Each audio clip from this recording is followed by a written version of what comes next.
Fase ketiga daripada bentuk keberkahan itu yang hari ini kita ingin belajar, yaitu kebermanfaatan. Apa? Kebermanfaatan. Saya izin ya. Bismillahirrahmanirrahim. Alhamdulillah. Kebermanfaatan. Fase inilah yang Rasulullah SAW membuat satu statement dalam hadis yang mulia, khairun nas anfa'uhum linnas. Fase inilah yang menjadi tolak ukur manusia, sebaik-baik manusia atau seburuk-buruk manusia. Kebermanfaatan hidup menjadi fase yang menyokong, yang mendukung menuju keberkahan. Diri kita ini untuk berapa manfaatnya? Apakah untuk satu orang, 2 orang, 3 orang, apa 10 atau 20 atau 100, 200, 1000, 2000 dan seterusnya.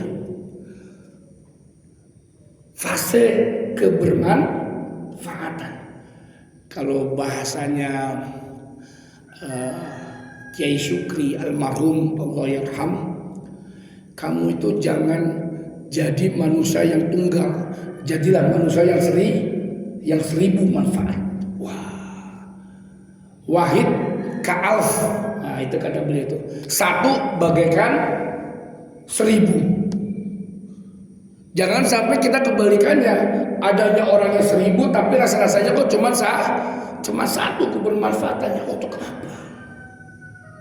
Maka ketika kita berada di dalam sebuah kehidupan, jadikan diri kita ini bukan hanya untuk manfaat satu orang, apalagi hanya manfaat untuk keluarga, bukan. Tapi yuk kita bagaimana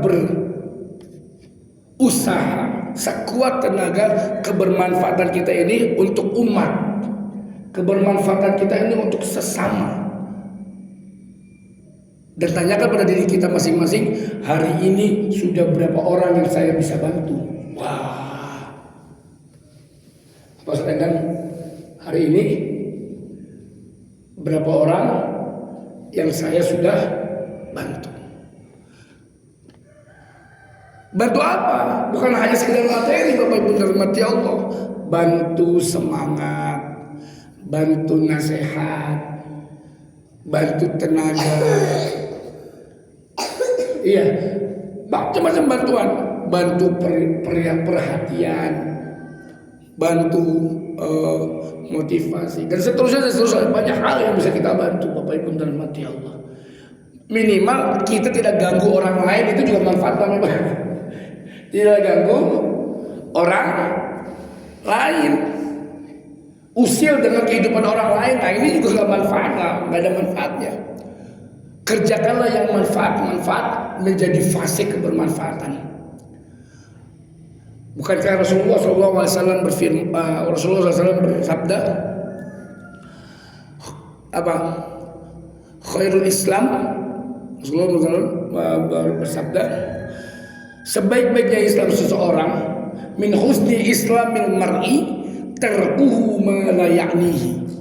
Sebaik-baik Islamnya seseorang yaitu mampu meninggalkan hal-hal yang tidak bermanfaat bagi dirinya.